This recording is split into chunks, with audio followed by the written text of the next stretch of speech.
Hello everyone, today I'm going to show you how to create AI image content on WhatsApp using Meta Tool in 2025.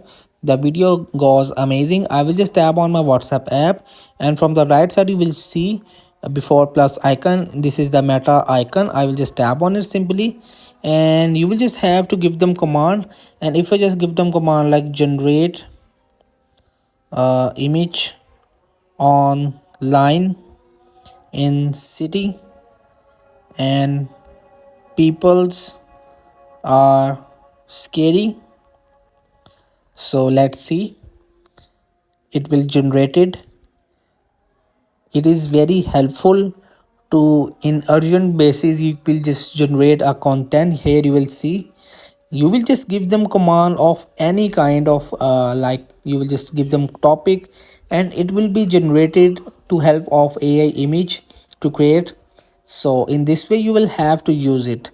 So hope this video help you. Please don't forget to like and subscribe and get notified for more videos.